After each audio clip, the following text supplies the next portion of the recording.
chaque fois que vous prenez la décision et la responsabilité d'entreprendre, vous devenez un acteur de création d'emplois. Parce que si tu crées un emploi, c'est une famille dont la dignité est préservée. Si tu crées un emploi, c'est le phénomène de chômage que tu es en train de combattre. Quand tu crées un emploi, en réalité, tu empêches à des jeunes d'aller mourir dans la mer, n'est-ce pas, Méditerranée. Quand tu crées un emploi, indirectement, tu es en train de combattre beaucoup de phénomènes. Parce que le chômage est un cancer social.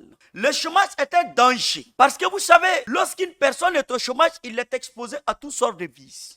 Et il est exposé à toutes sortes de manipulations potentielles. D'ailleurs, il est écrit qu'un ventre affamé n'a point d'oreille.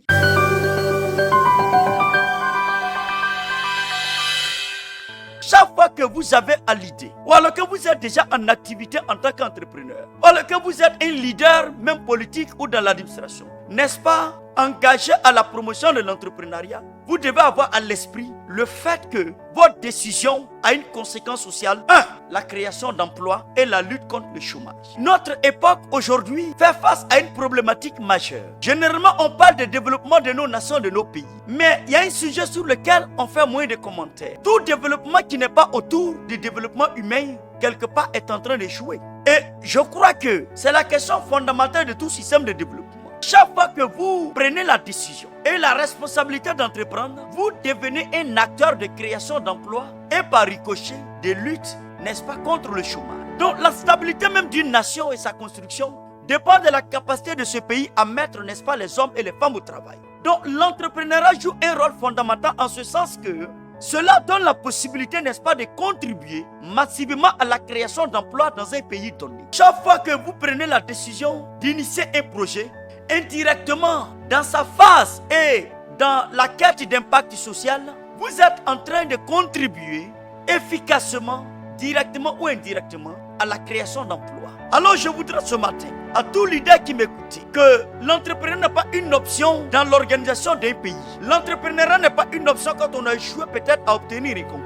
Entreprendre n'est pas l'apanage de ceux qui ont échoué. Bien au contraire, c'est l'un des piliers du développement d'une nation. Sinon l'un des facteurs stratégiques du développement d'une nation. Donc tout leader ne comprendra pas que l'une des armes les plus fatales pour absorber le chômage, ce n'est pas lorsqu'on lance les concours chaque année, les concours professionnels dans la fonction publique, ou ne serait-ce que pour 1000 emplois recherchés, vous avez 50 000 candidats. Déjà, ce phénomène devrait nous dire à quel point il y a un échec de la politique de nos emplois dans la plupart des pays africains. Ça veut dire qu'on aura moins d'acteurs qui produisent et on aura plus d'acteurs qui consomment. Et ceci est un danger pour l'économie. Ne croyez pas que parce que vous êtes en train d'entreprendre, peut-être vous n'êtes pas aussi important dans la construction de votre pays par rapport aux policiers qui sont à la rue et qui luttent contre l'insécurité. Et je bénis Dieu pour la vie de nos agents de sécurité. Tu joues exactement le même rôle en contribuant à la construction de ton pays. Je voudrais vous dire une chose, vous qui m'écoutez. Vous n'avez pas échoué votre vie, bien au contraire. Vous êtes un agent de développement qui mérite tout mon respect. Et il est important que je vous le dise. Et donc pour lequel d'ailleurs les nations devraient vous célébrer et vous encourager et créer le contexte de votre développement. Parce que déjà, au lieu que vous allez dire à l'État, aide-moi à avoir un emploi, vous avez décidé non seulement d'en créer vous-même et de pouvoir en offrir à vos frères, à vos concitoyens.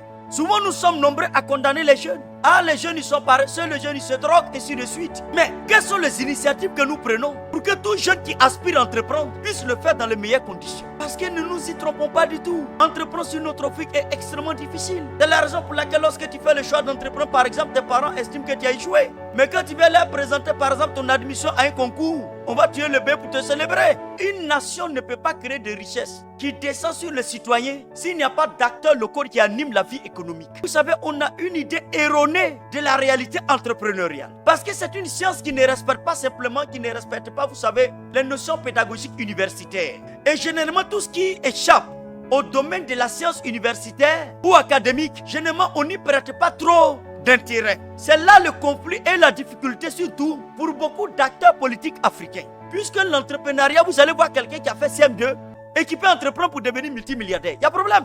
Donc un intellectuel de maîtrise ou de master ou de doctorat n'arrive pas à comprendre que quelqu'un puisse ne pas suivre une logique intellectuelle et on dit il est milliardaire. Il y a problème.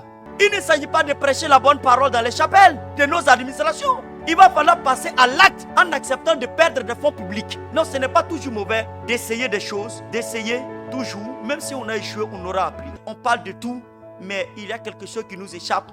Je vous dis la vérité. Si on ne développe pas un tissu économique, social, national, où les acteurs, les citoyens sont impliqués fortement, on aura des économies, n'est-ce pas, bancales et qui en réalité surchauffent, mais qui ne profitent pas assez aux citoyens.